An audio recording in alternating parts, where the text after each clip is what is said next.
वचन के लिए प्रार्थना करेंगे। धन्यवाद पिता आसमानी बाप, प्रभु यीशु मसीह, आपके दास को आपने अपने हाथों में लेकर हमारे बीच में प्रभु 2 सेशन चलाए। इस तीसरे भाग में प्रभु आपका पवित्र आत्मा प्रभु जो दिया हुआ भोजन प्रभु हमारे लिए प्रभु चेले की बात को अच्छे से समझने के लिए ये भोजन प्रभु एक एक को खिलाकर आप तृप्त करें पिता, और आपके दास को अभिषेक करें।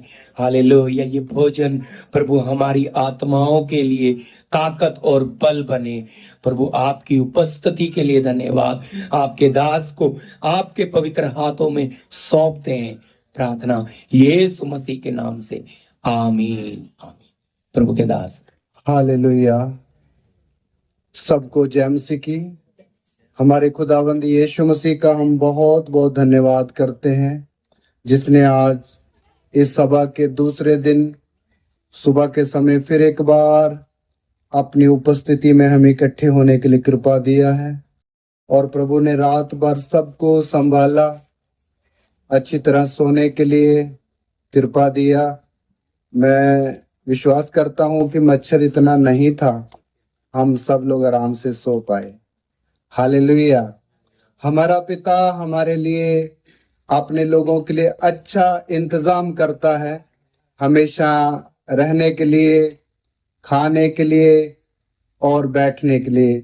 इसलिए हम सारी बातों के लिए अपने पिता परमेश्वर का बहुत बहुत धन्यवाद करते हैं।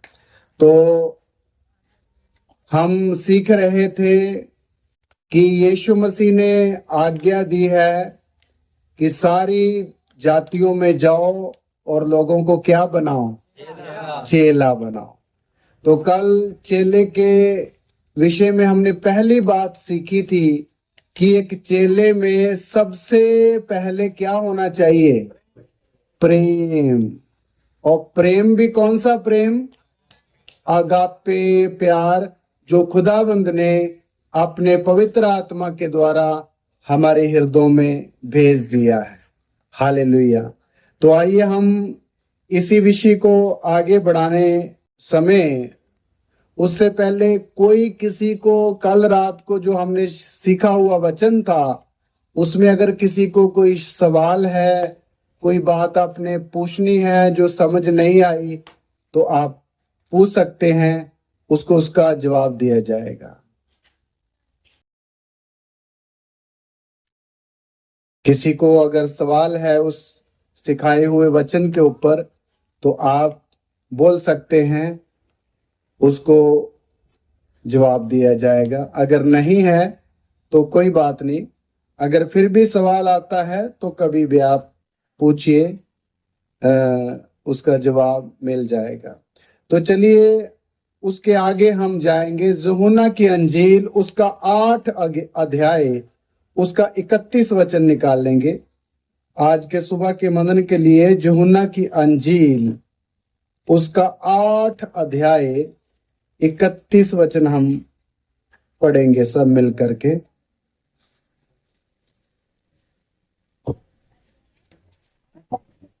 तब यीशु ने उन यहूदियों से जिन्होंने उस पर विश्वास किया था कहा, यदि तुम मेरे वचन में बने रहोगे तो सचमुच मेरे चेले ठहरोगे। प्रार्थना करते हैं। पवित्र आत्मा जी, आपका शुक्र करते हैं आज के दिए हुए इस सुबह के वचन के लिए। आप इस वचन के अध्यापक हैं, हम सब सीखने के लिए आपके चरणों में बैठे हैं। आप अपना वचन हमें समझाइए। आपके हाथों में हम अपने आप को देते हैं। विनतियां यीशु मसीह के नाम से मांग लेते हैं, आमीन। एक बार फिर पढ़े बहन। तब यीशु ने उन यहूदियों से जिन्होंने उस पर विश्वास किया था कहा, यदि तुम मेरे वचन में बने रहोगे तो सचमुच मेरे चेले ठहरोगे। हाँ, यीशु मसीह ने उन लोगों से कहा जिन्होंने यीशु मसीह पर विश्वास किया था, अगर तुम मेरे वचन में बने रहो, जहां खड़े रहो, तो तुम सचमुच मेरे क्या ठहरोगे? चेले ठहरोगे। तो हमारा विषय है यीशु मसीह का चेला बनना। तो यीशु मसीह का चेला बनने के लिए दूसरी बात जो हमारे प्रभु ने सिखाई है वो ये है कि एक चेला प्रभु यीशु मसीह के वचन में क्या रहना है? बने रहना है। हालेलुया। जो भी वचन हमारे हाथ में है, जो वचन हम प्रभु के दासों से सीखते हैं, जहां खुद हम बाइबल से वचन को पढ़ते हैं, उसको मनन करते हैं, इतना ही काफी नहीं है। प्रभु चाहता है इस वचन में हम सब लोग क्या रहें? बने रहें। इस वचन के दायरे में रह करके अपना जीवन हम बिताएं। अगर ये वचन जो हमें प्रभु ने दिया है, इस वचन में हम बने रहेंगे, तो यीशु मसीह बोलते तुम सचमुच मेरे क्या ठहरोगे? चेले ठहरोगे।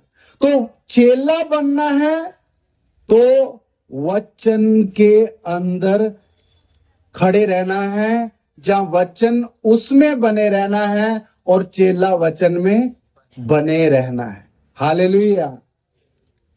इसलिए जो वचन हमारे हाथ में है, ये वचन किसका वचन है? हर विश्वासी को, हर प्रभु के पीछे चलने वाले जन को अच्छी तरह पता होना चाहिए कि जो वचन हम चर्च में बैठकर सुनते हैं, ये वचन किसका वचन है? इसके पीछे इसको देने वाला, जहां इन वचनों को बोलने वाला, जहां इन वचनों को समय समय पर अपने लोगों के हाथों से लिखवाने वाला कौन है? ये बात हमें अच्छी तरह अगर पता होगी, तब ही इस वचन को हम आदर करेंगे। हालेलुया। तो आइए देखते हैं ये वचन जो हमारे हाथ में, ये किसका वचन है? दूसरा कुरिन्थियों की पत्री उसका 6 अध्याय उसका 18 वचन हम पढ़ेंगे। कुरिन्थियों की दूसरी पत्री 6 अध्याय उसका 18 वचन। और मैं तुम्हारा पिता हूँगा और तुम मेरे बेटे और बेटियां होंगे। यह सर्वशक्तिमान प्रभु परमेश्वर का वचन है। हालेलुया। किसका वचन है? ये सर्वशक्तिमान परमेश्वर का वचन है। मेरे प्यारो, हमको अच्छी तरह पता होने चाहिए। सबको पता है, फिर भी इसकी गंभीरता हमारे मन में आनी है। जो वचन हमारे हाथ में है, ये किसका वचन है? सर्वशक्तिमान परमेश्वर का वचन है। हालेलुया। वही परमेश्वर जो इस पूरे संसार को, इस पूरे ब्रह्मांड को और ये सामने जो समुद्र दिखाई देता है, इस सब को बनाने वाला परमेश्वर है। उस महान और शक्तिमान परमेश्वर का वचन है जो हमें खुदावंद ने क्या किया है? दिया है। देखिए, वचन बहुत है दुनिया में। कितने प्रवचन, बड़े बड़े शिक्षक लोग भाषण देते हैं। कितनी हमारे संसार में किताबें हैं जिनका अंत नहीं है। गहरी से गहरा ज्ञान उनमें मनुष्यों को सीखने के लिए मिल सकता है।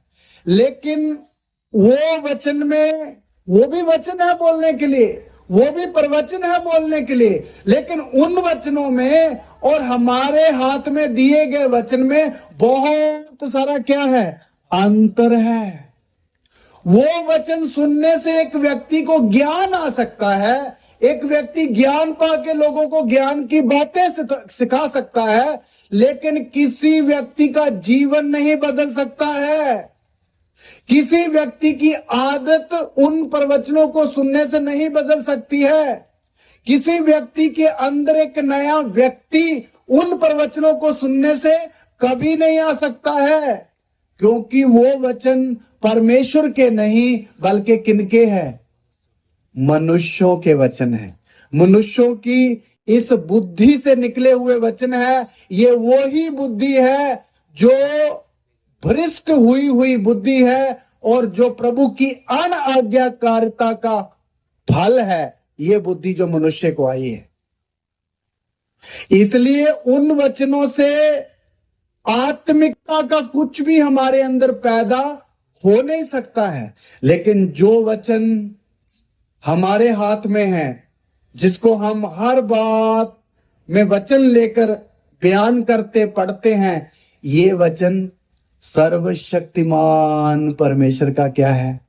वचन है। सबसे पहला अच्छी तरह एक विश्वासी को ये बात, जब भी हम बाइबल पढ़ते हैं तो हम क्यों इसको आदर के साथ पढ़ते हैं?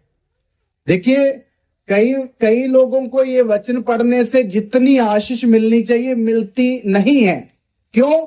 क्योंकि वो इस वचन को आदर के साथ नहीं पढ़ते। ये दुख की बात है, एक बारी की बात है। एक व्यक्ति बाइबल पढ़ रहा है, ऐसे एक कन्वेंशन थी, तो बाइबल पढ़ रहा है एक व्यक्ति, तो कैसे बाइबल पढ़ रहा है? लेट करके खोलकर ऐसे पढ़ रहा है। ये तरीका सही है? ये बाइबल पढ़ने का तरीका नहीं है।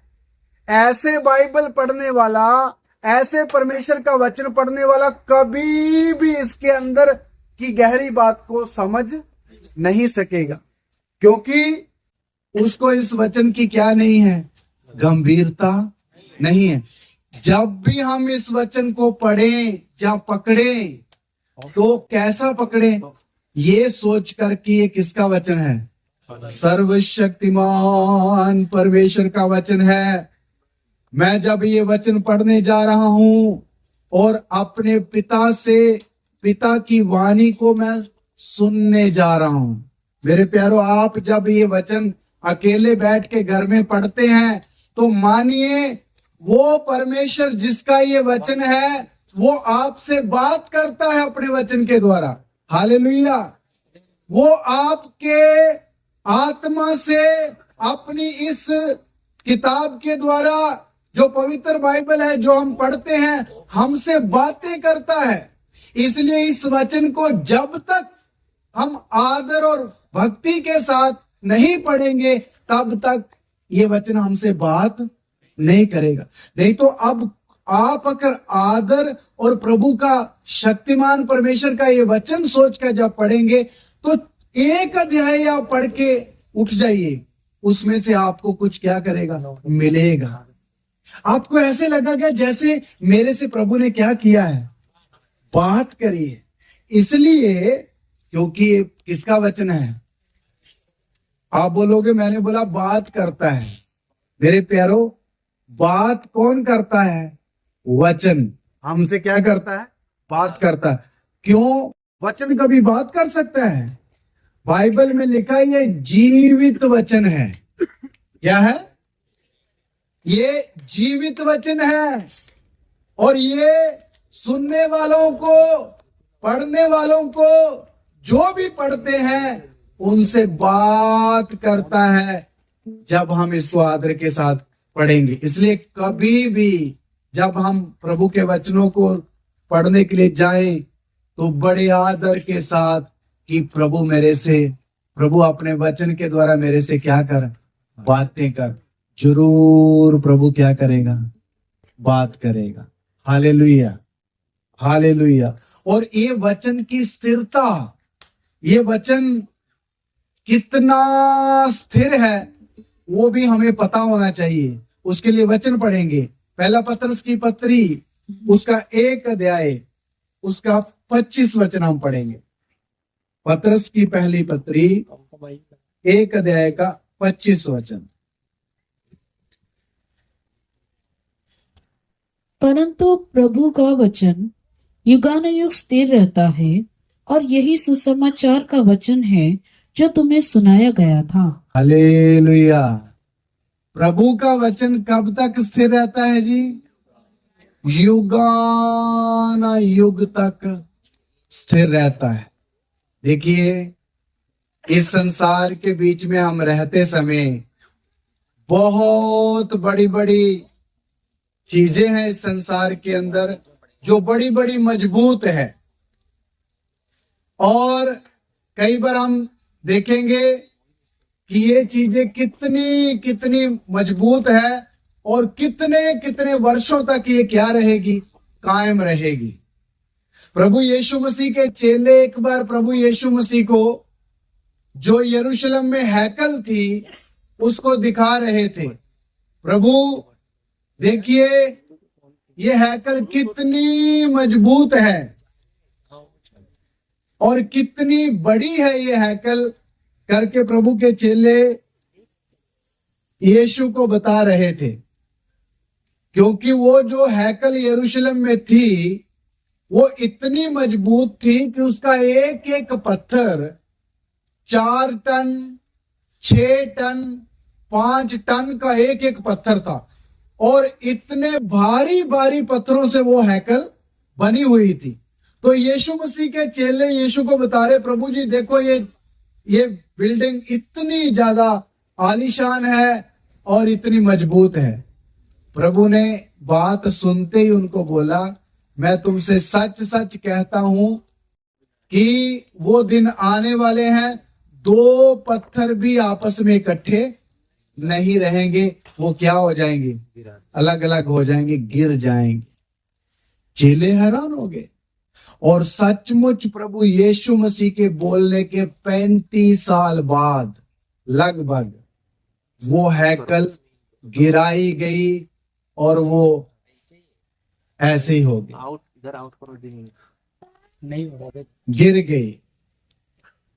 गिर गई। इसलिए मेरे प्यारों, कहने का मतलब इस संसार में हम कितनी बड़ी बड़ी बिल्डिंगों को देखते हैं, कितनी बड़ी बड़ी शिपों को देखते हैं जो समुद्र में चलती है, कितने बड़े बड़े ताकतवर इंसानों को देखते हैं जो बड़े बलवंत दिखाई देते हैं, लेकिन वो सब एक ना एक दिन क्या हो जाते हैं, नष्ट हो जाते हैं।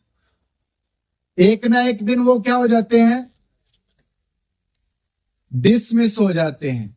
लेकिन हमें पता होना चाहिए ये जो वचन खुदावंद ने हमारे हाथ में दिया है ये कब तक स्थिर रहेगा, युगानुयुग तक। हालेलुया। इसलिए युगानुयुग तक रहने वाला वचन खुदावंद ने कलीसिया को दिया है।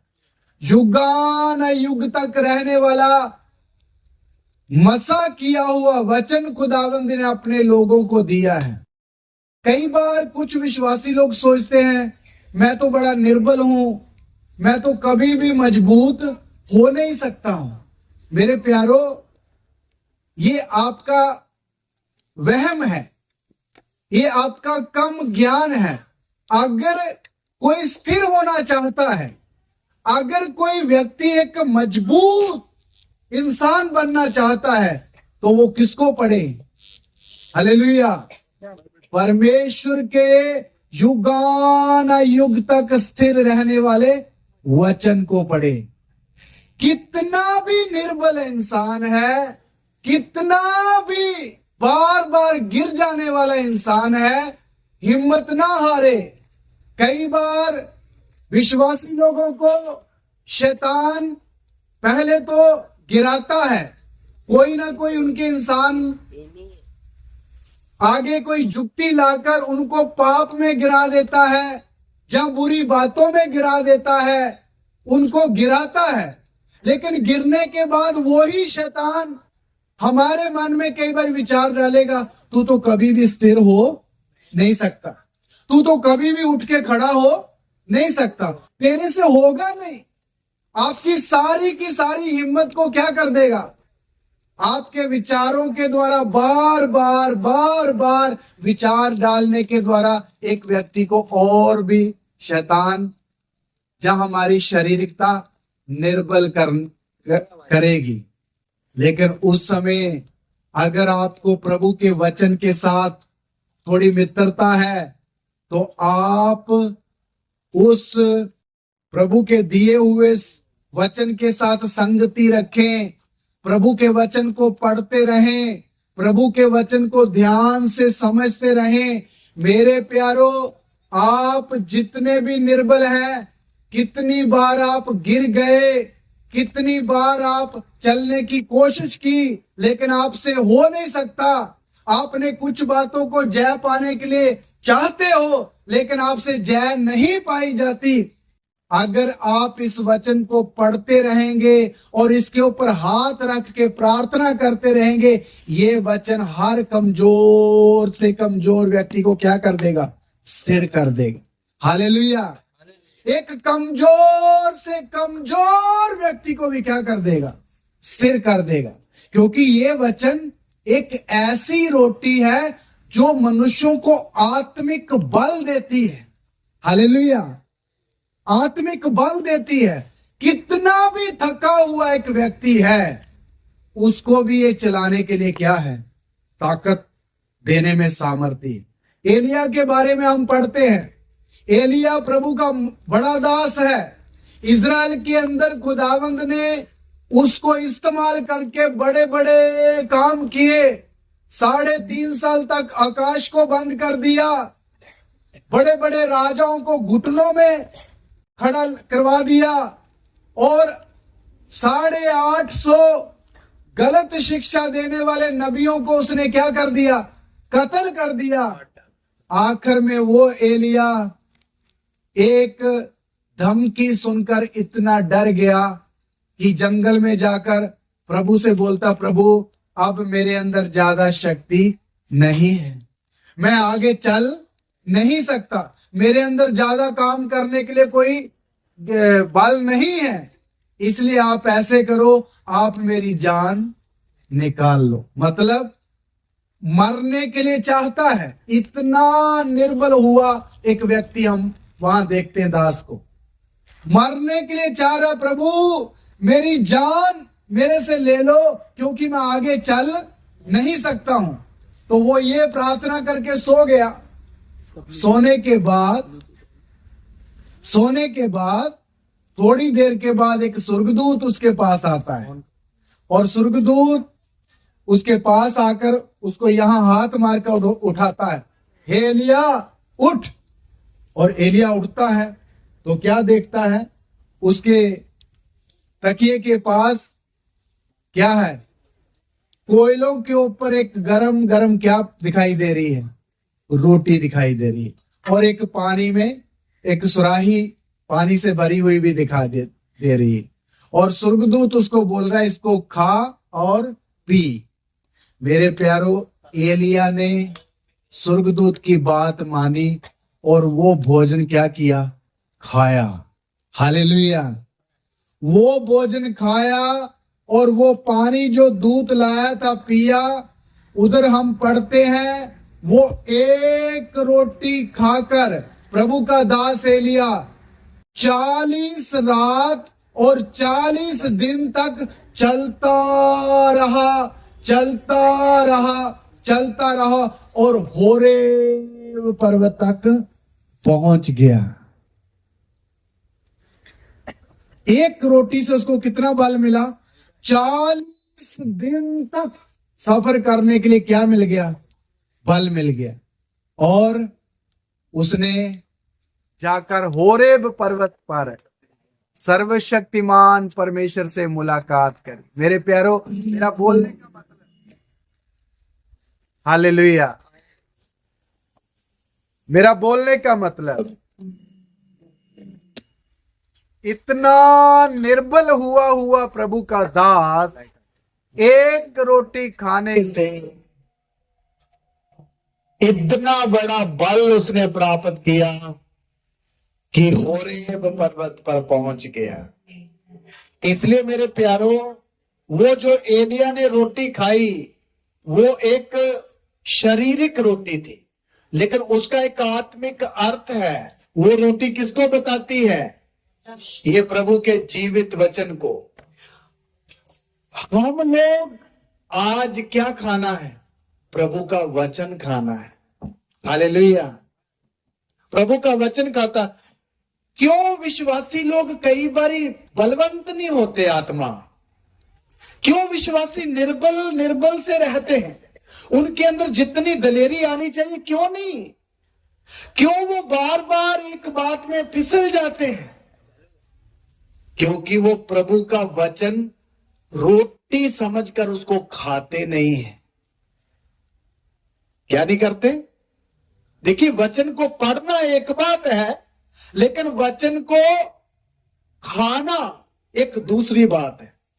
आप जो वचन पढ़ते हो उसको जब तक आप खाओगे नहीं, वो आपके लिए एक ऊर्जा नहीं बनेगी, वो वचन आपके लिए एक ताकत नहीं बनेगी। अभी देखिए, आप जो खाना खाते हैं, सुबह जो ब्रेकफास्ट किया, वो मुंह में रखकर ऐसे ही पेट में ले लेते हैं।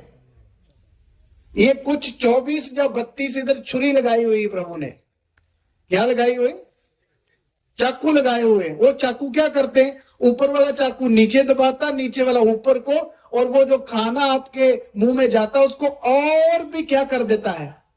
पीस देता है, और को ब्रीक ब्रीक ब्रीक करके फिर आपकी आंत में जाता है, पचने वाली आंत में। तब ही वो जाता है, जाकर फिर आंतरियों में जाकर वो ही भोजन लहू को बनाता है। और उसी बने हुए लहू से आप कितना कितना बड़ा काम करते हो, ऑफिस जाते हो, भारी सामान उठाते हो, कितने काम करते हो, क्योंकि आपके अंदर खाए हुए भोजन के द्वारा क्या आ गई? ऊर्जा आ गई। लेकिन इससे, ये शारीरिक भोजन से भी कितना ताकतवर है कौन सा वचन? ये भोजन। लेकिन इससे, इसको हम पढ़ने के बाद हमारे अंदर ताकत आती क्यों नहीं है? आप सुन तो लेते हो वचन को, सुनने की कोई कमी नहीं है, आपके वचनों दिमाग में कितने वचन हैं, लेकिन क्या नहीं करते? उसको खाते नहीं। क्या नहीं करते? खाते नहीं। मेरे प्यारो, आप अगर इस वचन को खाओगे तो आपकी हालत बदल जाएगी। आप फिर ऐसे विश्वासी नहीं रहोगे निर्बल और कमजोर और फिसलने वाले। आप इस वचन को खाकर एक स्थिर और बलवंत इंसान बन जाओगे। हालेलुया। क्योंकि ये वचन युगान युग तक क्या रहने वाला है? स्थिर रहने वाला है। और जो इस वचन के साथ संगति रखने वाला एक पास्टर है, भले विश्वासी है, एल्डर है, वो इसको लगातार अगर मनन करता रहेगा, खाता रहेगा, कुछ देर के बाद आप देख लेना, वही व्यक्ति बड़ी जगह में खड़े होकर हजारों को प्रभु का वचन सिखाने के लिए ताकत पाएगा। हालेलुया। इसलिए हमने ये वचन को क्या करना है? खाना है। जो वचन आपने सुना, खाने का मतलब क्या है? आपने अपने रूम में जाकर, अपने बेड में बैठकर, ये जो सुना हुआ वचन उसको समझना है।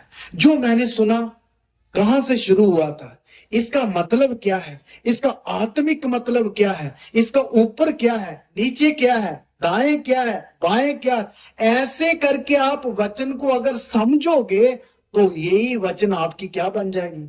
ताकत बन जाएगी। हालेलुया। क्या बन जाएगी? ताकत बन जाएगी। तो ये वचन विश्वासियों को प्रभु ने इतना स्थिर रहने वाला वचन क्यों दिया है?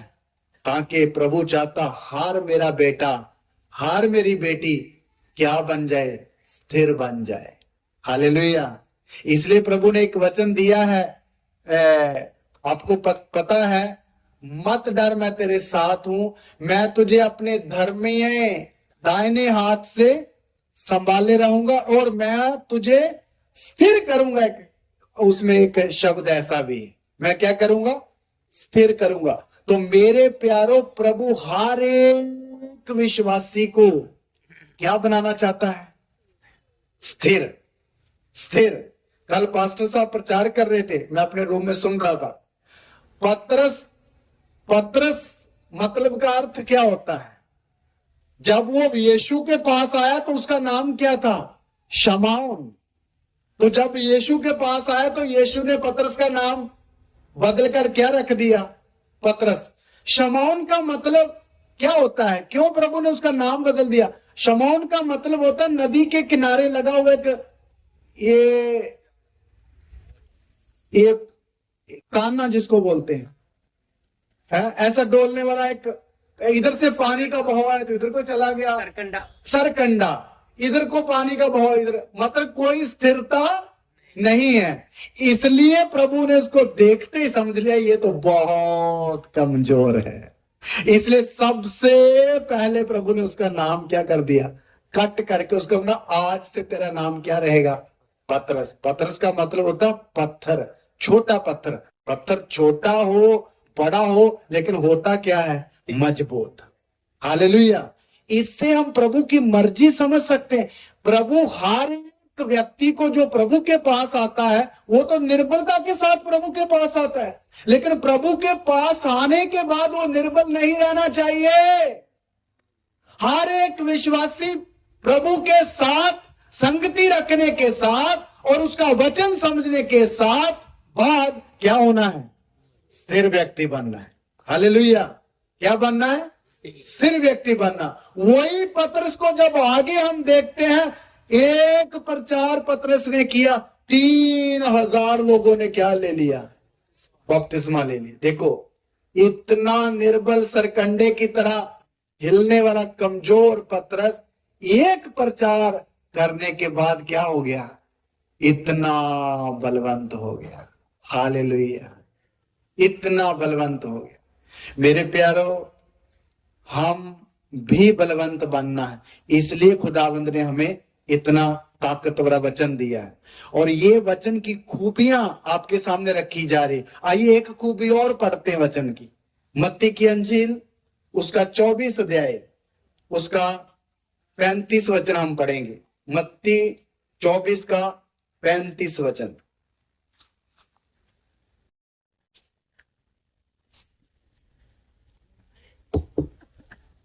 आकाश और पृथ्वी टल जाएंगे परंतु मेरी बातें कभी न टलेंगी। हालेलुया। देखिए प्रभु का वचन जो खुदाबंद का लिखा हुआ वचन है, कितना स्पष्ट उसमें मोहर लगाकर प्रभु ने दिया। प्रभु यीशु मसीह ने बोला आकाश और पृथ्वी दोनों टल सकते हैं लेकिन मेरी बातें कभी नहीं टलेगी। मेरे प्यारो, जो इस ग्रंथ में जो आप सबके हाथ में है, मेरे भी हाथ में है, इसमें लिखी हुई जो जो बातें हैं ये कभी भी क्या नहीं कर सकती है, टल नहीं सकती है, कभी भी टल नहीं सकती। इतनी अटल है, कभी नहीं टलेगी। प्रभु यीशु मसीह अपने मुंह से बोलते हैं मेरी बातें कभी नहीं टलेगी। भले प्रभु ने अदन के बाग में आदम को एक बात बोली, वो भी कभी नहीं टलेगी। भले सैमुअल नबी के द्वारा जो वचन बोला गया कभी नहीं टलेगा। यशायाह नबी के द्वारा जो वचन बोला गया कभी नहीं टलेगा, क्योंकि खुदावंद का वचन कभी टलता नहीं है।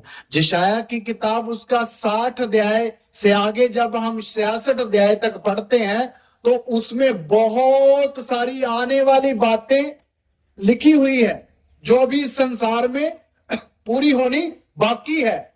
उसमें एक बात लिखी हुई है, 1000 साल का राज्य इसी पृथ्वी पर आएगा। कौन सा राज्य? 1000 साल का राज्य। मेरे प्यारो, आप समझना, इसी जमीन के ऊपर हमारा प्रभु यीशु मसीह 1000 वर्ष राज्य करेगा, इसी जमीन के ऊपर। आप विश्वास करते हैं? ये वचन यशायाह नबी ने यीशु मसीह से भी कितने सैकड़ों साल पहले लिखा हुआ है, लेकिन याद रखिए वो वो वचन पूरा होने का समय नजदीक नजदीक आता जा रहा है। कितना नजदीक समय आ गया? मान लो आज प्रभु यीशु मसीह बादलों पर आ गया तो कलीसिया ऊपर उठाई जाएगी। फिर 7 वर्ष इस पृथ्वी पर कौन राज्य करेगा? विरोधी मसीह, एंटी क्राइस्ट। वो 7 साल राज्य करने के बाद यीशु मसीह दोबारा कलीसिया के साथ किधर आएगा? जमीन पर आएगा और यरूशलेम में अपना सिंहासन बनाएगा। हम सब लोग, मैं और आप भी उनके साथ आएंगे वापस। तो उसी समय में शैतान को पकड़कर बांध दिया जाएगा और 1000 साल का राज्य यीशु मसीह इसी पृथ्वी के ऊपर क्या करेगा? स्थापित करेगा। मेरा बोलने का मतलब, टाइम कितना बाकी रह गया है? अगर आज रात यीशु मसीह आता तो मात्र 7 साल में यह काम शुरू हो जाएगा। मेरे कहने का मतलब, वचन में लिखी हुई एक एक मात्रा या एक एक बिंदु भी पूरा होने के पहले कभी भी टलेगा नहीं। इसलिए हमें कितना इस वचन के ऊपर विश्वास करना है, छोटी छोटी बातों के ऊपर कैसे विश्वास करना है। क्यों? क्योंकि ये वचन कभी भी टलेगा नहीं, कभी भी टलेगा नहीं। अगर वचन नहीं टलेगा तो हम जो इसके ऊपर विश्वास करके अपना जीवन बनाते जा रहे हैं, हम भी कभी टलेंगे नहीं। हालेलुया। प्रभु हमें भी क्यों इस वचन के अनुसार बना रहा है? ताकि हम भी स्थिर बने और कभी ना टलने वाले व्यक्ति बन जाएं। धन्यवाद। इसलिए मेरे प्यारो, हमें इस वचन की गंभीरता समझनी है। दूसरी बात, इस वचन को, प्रभु के वचन को बाइबल में बहुत सारे अलग अलग नाम दिए गए हैं। अलग अलग नाम देकर हमें समझाया गया है कि प्रभु का वचन क्या है। आइए उनमें से कुछ नामों के बारे में सीखते हैं। यिर्मयाह नबी की किताब, उसका 23 अध्याय, उसका 29 वचन हम पढ़ेंगे। परमेश्वर का वचन बाइबल के वचनों को कौन से नामों से पुकारता है? यिर्मयाह की किताब, उसका 23 अध्याय, उसका 29 वचन। सिस्टर, यहोवा की यह वाणी है, क्या मेरा वचन आग का सा नहीं है? फिर क्या वह ऐसा हथौड़ा नहीं जो पत्थर को फोड़ डाले? हाँ, सब लोग ध्यान देना, एक बार फिर पढ़ेंगे बहन। यहोवा की यह वाणी है, क्या मेरा वचन आग का सा नहीं है? हाँ, देखिए, प्रभु परमेश्वर अपने लोगों को क्या बोल रहा है? क्या मेरा वचन आग सा नहीं है? इसका मतलब ये जो वचन हमारे हाथ में है, इसको क्या नाम से पुकारा गया है? आग है। ये वचन क्या है? आग है। आग का काम क्या होता है? जलाना। कितनी भी ताकतवर और मजबूत चीज होगी तो आग में आकर वो क्या हो जाएगी? भस्म हो जाएगी, राख बन जाएगी, राख बन जाएगी। ये वचन जो खुदावंद ने हमारे हाथ में दिया है, ये भी क्या है? आग है। अगर हम इस वचन को समझें कि ये वचन आग है और इस वचन को हम अपने अंदर रखें, मेरे प्यारो, यही वचन हमारे जीवन में आग का सा काम करना चाहता है। हालेलुया। दाऊद के वचन में हम पढ़ते हैं, वो बोलता, सोचते सोचते आग भड़क उठी। वो क्या सोच रहा था? वचन। प्रभु तेरा वचन कितना गंभीर है, तेरा वचन सचमुच आग का सा काम करता है। सुनिए मेरे प्यारो, हम जो मिट्टी के इंसान हैं, हमारे बाहरी मनुष्यत्व के अंदर ऐसे बुरे बुरे स्वभाव रहते हैं, हम कितना भी अपने अंदर से उन स्वभावों को बाहर निकालने की कोशिश करें, धक्का देने से भी वो निकलते नहीं है। कितने विश्वासी परेशान रहते हैं, मेरा ये स्वभाव कब बदलेगा, मेरी ये आदत कब मेरे से जाएगी। तो मेरे प्यारो, आपको एक तरीका बता रहा हूं, कब जाएगी अभी चिंता मत कीजिए। आप इस प्रभु के आग से वचन को अपने हृदय में मनन करना शुरू करें। हालेलुया। क्या करें? मनन करना शुरू करें। आपके अंदर ये वचन अगर आग के जैसा जलेगा, वो आपकी आत्मा में आग पकड़ेगा, तो मेरे प्यारों, कितना भी सख्त से सख्त स्वभाव, जहां आदत, जहां एक जिद्दी स्वभाव हमारे जीवन में रहता है, वो भी इस आग के सामने भस्म होकर राख बन जाएगा।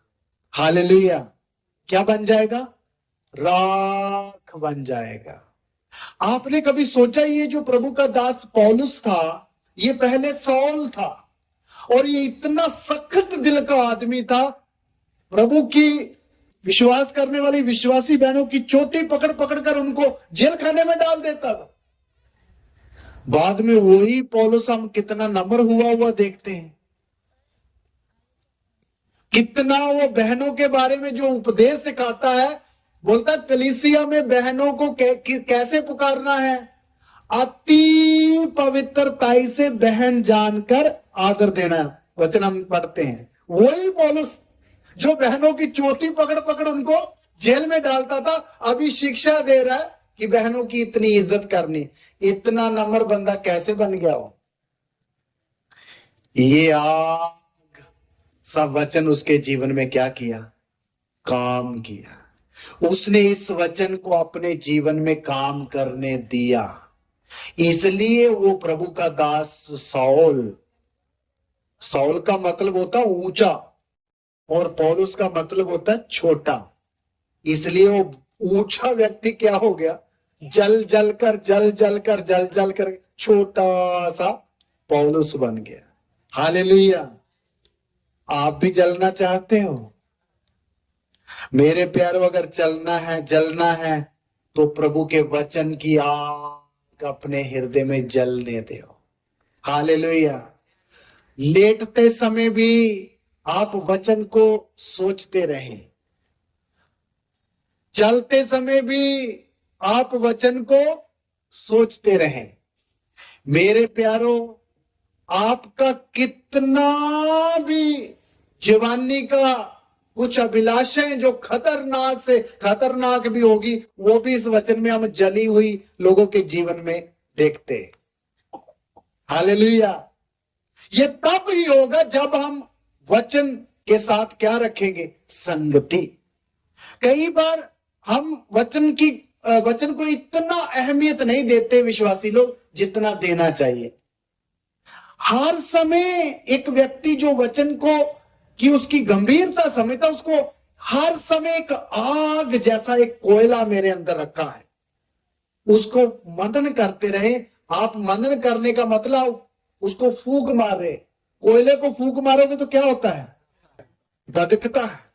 और उसके ऊपर 10 कच्चे कोयले रखे होंगे तो वो भी क्या पकड़ेंगे? आग पकड़ेंगे।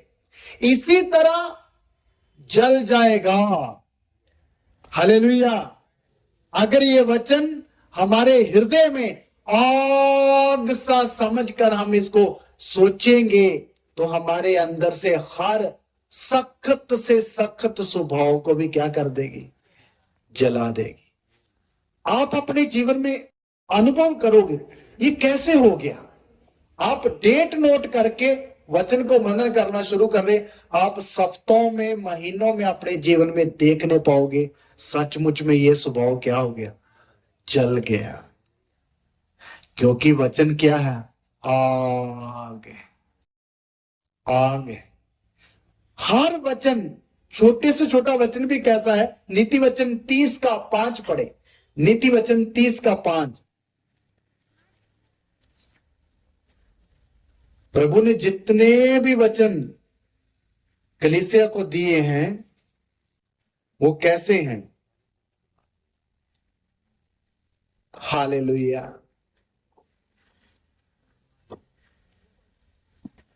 जी।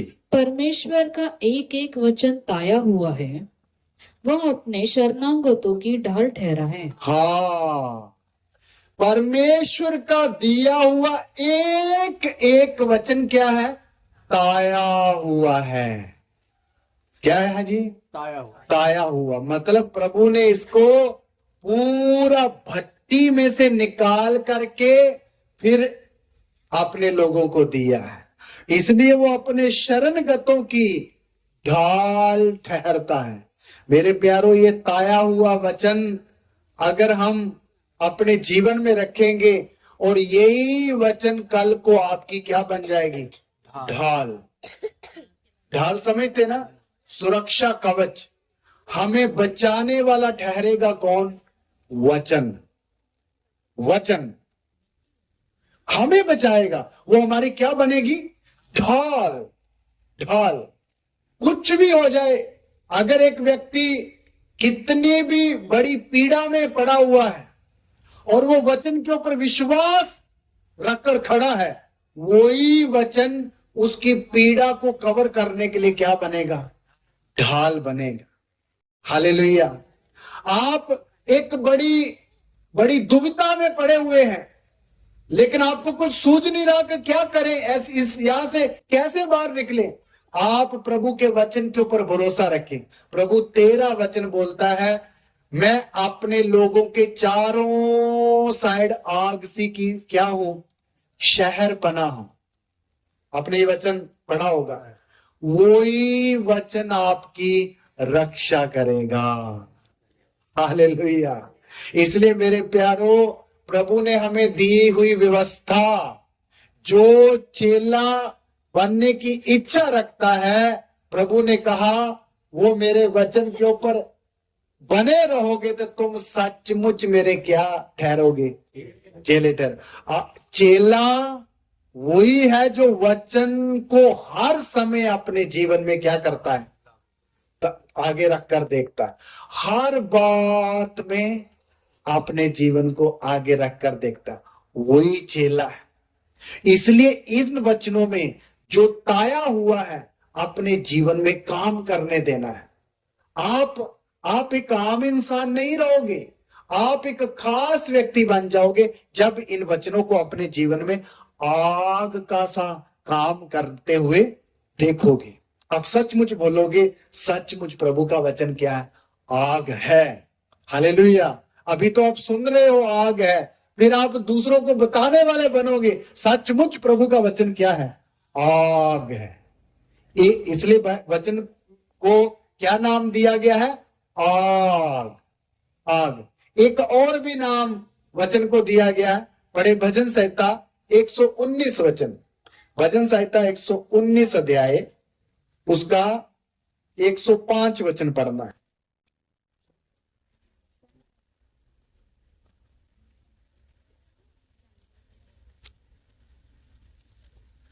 तेरा वचन मेरे पाँव के लिए दीपक और मेरे मार्ग के लिए उजियाला है। हालेलुया। देखिए, बाइबल के वचन को परमेश्वर दूसरा एक नाम देता है। दाऊद राजा बोलता, तेरा वचन मेरे पाँव के लिए दीपक और मेरे मार्ग के लिए क्या है? उजियाला है। मेरे प्यारो, प्रभु का वचन, ये जो वचन हम सीख रहे हैं, हर एक विश्वासी के रास्ते के लिए क्या है? एक दीपक है। हालेलुया। आप सोचिए, जिस दिन से आप प्रभु में आए हो, जब से आपने ये वचन पकड़कर चलना शुरू किया, तब से आपको नजर आता है ना रास्ता कौन सा है, किसमें हमने कैसे चलना नजर आता? नहीं नजर आता। आपका मित्र आज भी वही रास्ते में चल रहा है, अंधकार भरे रास्ते में, लेकिन आप और मैं कहां चल रहे हैं? रोशनी में चल रहे हैं, क्योंकि हमारे हाथ में क्या आ गया? दीपक। किसका दीपक? वचन का दीपक। वो आपके ये जो संसार में देखो धूप है, रोशनी है, लेकिन फिर भी आत्मिक तौर पर ये संसार किसमें डूबा हुआ है? अंधकार में पड़ा हुआ है। इस संसार में वो ही बचेगा जो वचन को हाथ में दीपक के समान पकड़कर क्या करेगा? चलेगा। उसी को रास्ता दिखाई देगा, यही रास्ता है, ये सीधा रास्ता है, इसमें चलने से ही मैं आप अगली शोर तक पहुंच जाऊंगा। इसलिए वचन हमारे राहों के लिए क्या है? मार्गों के लिए क्या है? दीपक है। इसलिए कभी भी एक विश्वासी वचन को छोड़कर दाएं बाएं होने का प्रयास कभी ना करे। अगर कभी करोगे तो जीवन में क्या आ जाएगा? अंधकार। क्योंकि शैतान तो मौका ढूंढता है कि कब एक व्यक्ति थोड़ा सा भी वचन से दाएं और बाएं जाए तो मैं उसके आगे क्या रखूं? अंधेरा रखूं, उसके मार्ग में अंधेरा करूं और वो मुंह के बल क्या हो जाए? गिर जाए। इसलिए कभी भी नहीं। इसलिए प्रभु यीशु सर्वशक्तिमान अपने दास यहोशू को एक वचन बोलता है। यहोशुआ की किताब जब हम पढ़ते हैं तो उसका 1:8 में लिखा हुआ है, हे प्रभु के दास, तू मेरे वचन पर रात और दिन क्या दिए रहना? ध्यान दिए रहना, ना तो मेरे वचन से दाहिने और ना बाएं मुड़ना। तब जहां जहां तू जाएगा तेरा काम क्या हो जाएगा? सफल हो जाएगा। इसलिए प्रभु ने बोला तू वचन से दाएं बाएं ना जाना। इसलिए यहोशू की पूरी आप किताब पढ़ के देख लीजिए, प्रभु का दास वचन से दाएं बाएं हटा नहीं। इसलिए उसने इतनी बड़ी लड़ाइयां लड़ी, एक भी लड़ाई हारने का मौका यहोशू के कारण नहीं हुआ। एक लड़ाई हार गया, वो यहोशू के कारण नहीं था। किसके कारण था? अकान के कारण। यहोशू के कारण लड़ाई नहीं हारा। क्यों? क्योंकि वो वचन को हमेशा कैसे समझ के चलता रहा? दीपक है। क्या है? दीपक है। इसलिए यहोशू इतने साल पहले प्रभु का दास इतनी बड़ी बड़ी लड़ाइयां लड़ के अपना जीवन बिताया, तो हम अपनी अपनी लड़ाई नहीं लड़के जीत सकते हैं? हालेलुया। जीत सकते नहीं जीत सकते हैं? हर विश्वासी जीत सकता है अगर वचन को कैसे समझे? ये मेरे मार्गों के लिए क्या है? दीपक। और मेरे मार्गों के लिए क्या है? उजियाला है। उजियाला है। हालेलुया। इसलिए आपको मालूम ये वचन हमने कहां लेकर चलना है? फिलिपियों की पत्री में आ जाइए। फिलिपियों की पत्री उसका 2 अध्याय 2 का वचन पढ़े, 15 वचन। ताकि तुम निर्दोष और भोले होकर टेढ़े और हठीले लोगों के बीच परमेश्वर के निष्कलंक संतान बने रहो। हाँ, जिनके बीच में तुम जीवन का वचन लिए हुए जगत में हाँ जलते दीपकों के समान दिखाई देते हो। हालेलुया। देखिए, टेढ़े और हठीले लोगों के बीच में जीवन का वचन लिए हुए जलते हुए दीपकों के समान क्या देते हो? दिखाई देते हो। मेरे प्यारो, ये वचन इस दुनिया के टेढ़े मेढ़े लोगों के बीच में भी अगर लेकर हम जाएंगे तो हम उनको कैसे दिखाई देंगे? दीपक है। हम क्या है? दीपक हैं। वो अंधकार में पड़ा हुआ हमारा भाई, हमारी बहन, हमारा पड़ोसी हमारे जीवन को देखकर रोशनी में आ सकता है अगर यही वचन हम अपने जीवन में रख कर आगे बढ़े। क्योंकि ये वचन बाद में हमें ही क्या बना देता है? दीपक। यीशु ने बोला तुम जगत की क्या हो? ज्योति हो। तो मेरे प्यारों, टेढ़े और हठीले लोगों के बीच में खुदावंद ने हमें रखा है ताकि हम जीवन का वचन लिए हुए चलते हुए दीपकों के समान दिखाई दें। तो ये वचन क्या है? दीपक है। इस दीपक से वचन को हम अपने जीवन में लेकर चलेंगे तो आपके जीवन से ही अंधकार क्या हो जाएगा? दूर हो जाएगा। अंधकार दूर हो जाएगा। इसलिए प्रभु यीशु मसीह ने बोला, शरीर का दिया आंख है। यदि तेरी आंख निर्मल हो तो तेरा सारा शरीर भी क्या होगा? बड़ा उजाला हो जाएगा। देखिए, इस पूरे शरीर का जो दिया है प्रभु ने किसको बना दिया? आंख को। क्योंकि हर बुराई करने के लिए सबसे पहल रोल किसका होता है? आंख का। इसलिए यीशु मसीह ने बोला यदि तेरी आंख ठीक है तो तेरा सारा शरीर भी क्या है? निर्मल है। हालेलुया। तो मेरे प्यारो, इसलिए अगर हमारी आंखों को ऐसा निर्मल बनाना है तो वो भी वचन ही बना सकता है। कौन बना सकता है? और कैसे बना सकता है? भजन संहिता 19 में आ जाइए, एक वचन बताता हूं कैसे बन सकता है। भजन संहिता 19, भजन संहिता 19 का 8 वचन। यहोवा के उपदेश सिद्ध है, हाँ हृदय को आनंदित कर देते हैं। जी। यहोवा की आज्ञा निर्मल है, वह आंखों में ज्योति ले आती है। हालेलुया।